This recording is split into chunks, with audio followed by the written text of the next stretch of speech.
Hey folks, Daniel here. Welcome back to the channel. Today we are working on Vince's 2019 Mazda Miata MX-5, and we're doing a modification because did you know that a lot of track operators don't allow convertible Miatas on their track?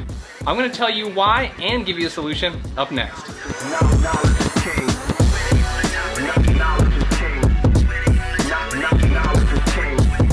So the Miata back here behind me can't go to the track because in a rollover event, you might be in danger.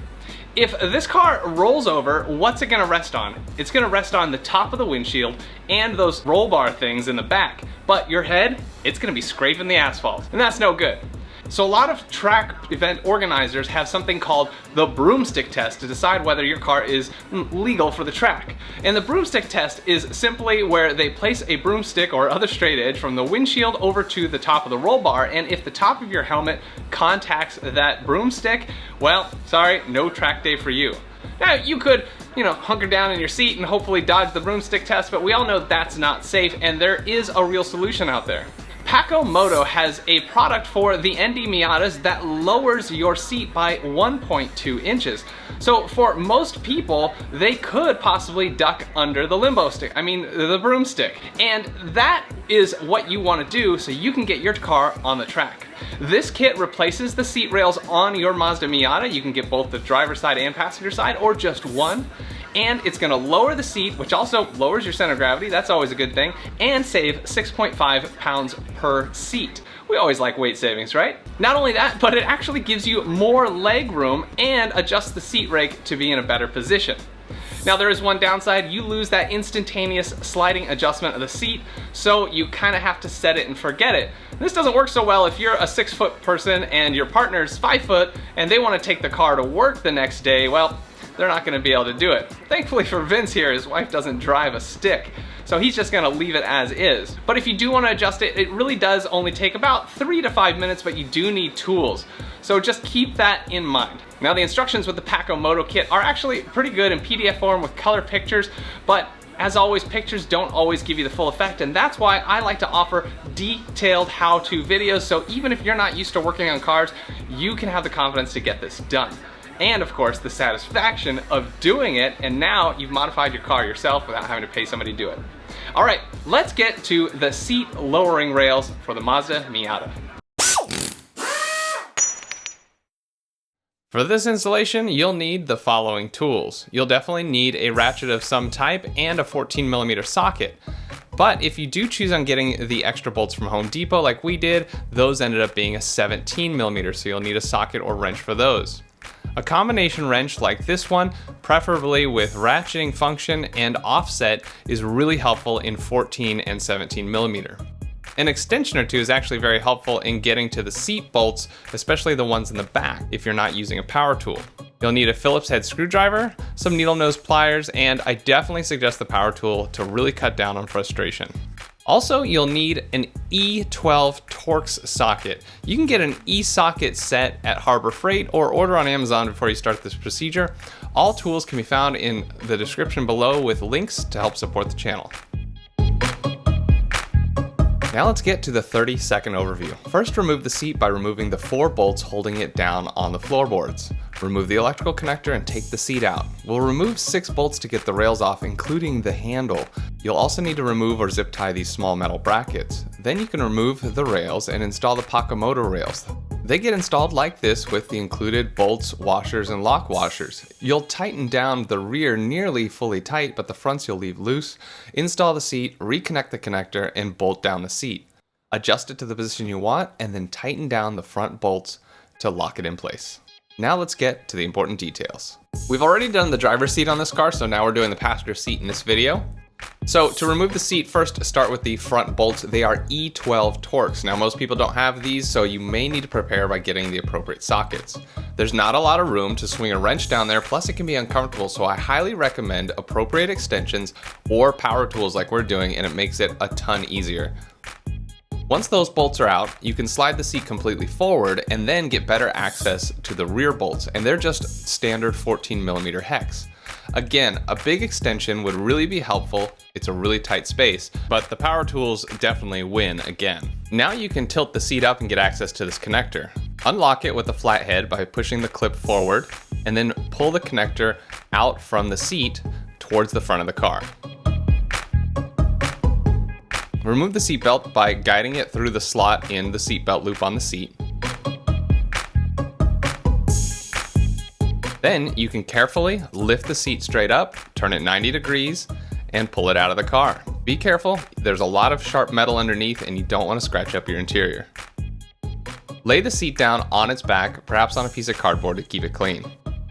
First we need to remove this Phillips head screw by the recline handle. Of course, it's going to be on the opposite side on the driver's seat. Next, we're going to remove 6 bolts from the rails, 4 14mm and 2 10mm. Here's a 10mm and a 14mm, and then one more 14mm down here holding the seatbelt connector on. On the other side, same thing, a 10mm up top and a 14mm just below it, and then it's a little harder to get to and see, but there's another 14mm hiding under the plastic trim down here. It's actually already been removed here. To get started, let's first remove the 2 10mm bolts towards the front of the seat. Once those are out, you can remove the adjustment handle on the front lower section of the seat. First, we need to use needle nose pliers to remove the tension off the spring, and then you can pull the spring off of the rod that the handle's attached with.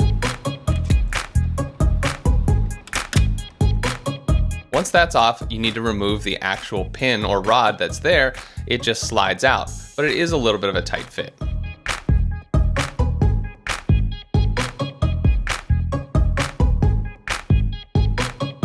Now, you should be able to just freely remove the handle.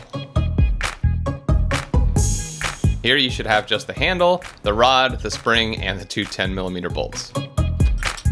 Okay, next there's these loose little metal brackets here. The instructions actually suggest zip tying them, but we removed them and didn't see any problems doing so.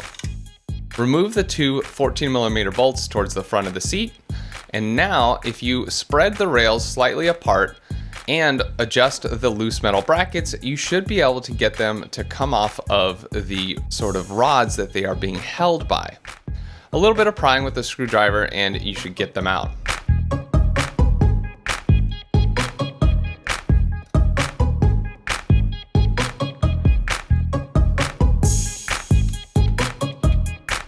Once they're loose, just use needle nose pliers to extract them. Now we can remove the 2 14mm bolts towards the rear of the seat.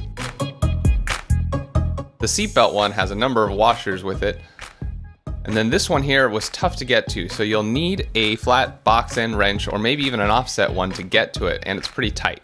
It's hard to get a socket in there. Now the rails are free to come off. Go ahead and put those aside. You won't need them unless you want to go back to stock. Now we get to install our new Paco Moto seat rails. Included in the kit are these 14mm bolts that are only about 1 inch long, but we found with the split lock washers and the other washer you have to put in there, they ended up being a little short. Now it's definitely possible, but we got a little frustrated trying to make it happen, so we just went to Home Depot and got similar bolts that were about 1/4 inch longer. So here's the bolts we ended up buying.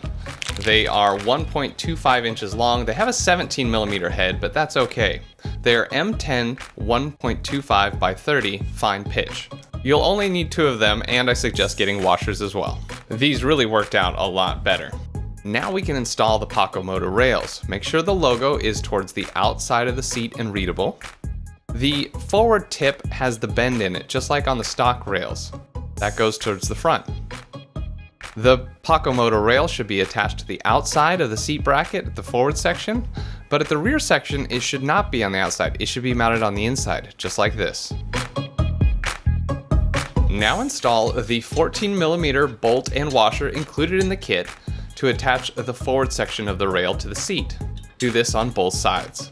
Only tighten them to make contact, but do not tighten them. These forward bolts serve as the lockdown bolts. They lock the seat into position. It's the rear bolts that are just going to maintain a little bit of friction, but they never get locked down. So just remember that.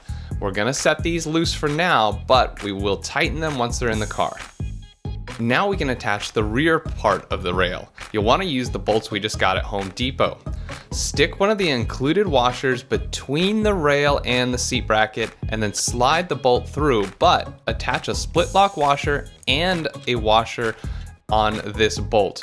The washer is not totally required on the bolt, but we just felt it was a good idea here. And then screw it into the tab nuts included with the kit. The tab nuts should be set so that if you tighten the bolt, the nut point goes down to the rail. Repeat the process on the other side using your Home Depot bolt. Be sure to have a washer between the rail and the bracket. We didn't end up using a washer on this bolt. It had a smaller hole it looked like, but we definitely used the split lock washer for a locking mechanism. Set your tab nut in the opposite direction so that again, when you tighten the bolt, it contacts the rail. Now we're gonna tighten this down, and this is key. You don't wanna tighten it down all the way. You just want to create friction so that the rail can still slide somewhat. But you also don't want it to slide too easily. You're gonna slide the seat with your feet, but it's even harder to move it forward if you need to. So once you have them appropriately set for friction, move the rails all the way down, which essentially puts the seat in the forward slid position. This will be easier for adjustment later. Take this time to clean up where the seat was installed and bring the seat back to the car and install it. Again, be really careful. The sharp metal can really mess up your interior if you're not careful.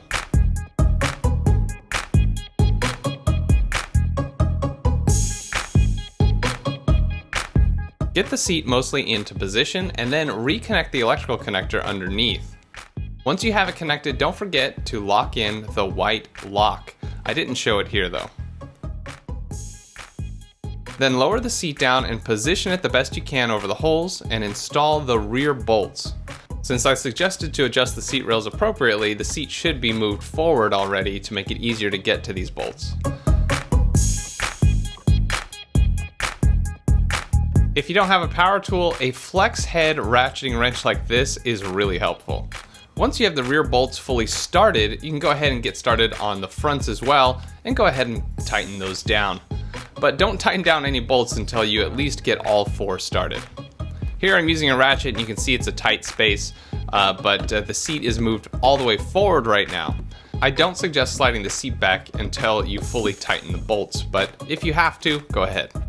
Again, a power tool really comes in handy here. Even in the tight space with the seat full forward, I can get in there and tighten these up. Now it's time to adjust the position. Since it's all the way forward, use your feet to slide the seat into the position you want. It's a lot easier to slide it back than to slide it forward depending on how tight you set the friction bolts on the rear of the rails. But now we need to tighten the forward bolts on the rails.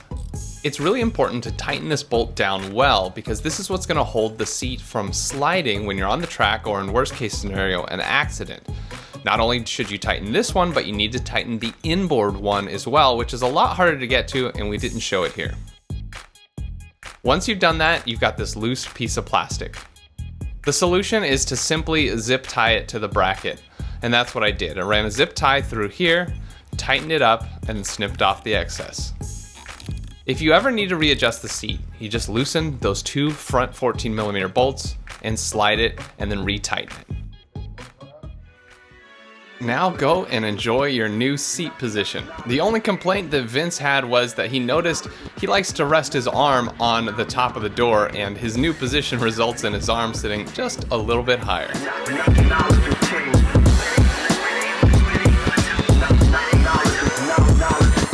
Alright, that's it to installing the seat lowering kit on the ND Miata. The first seat is gonna be a challenge for you. You'll probably take you at least an hour likely, but don't worry, the second seat is way easier once you get the hang of it, probably about 30 minutes or so. So make sure you set enough time aside to get that job done and enjoy being low enough to get on the track and pass that broomstick test. Alright folks, thanks for watching the Jet Fuel Only channel. I really appreciate it if you hit the like button, it helps me out a lot. Subscribe and of course hit the bell to be notified when my other video comes out.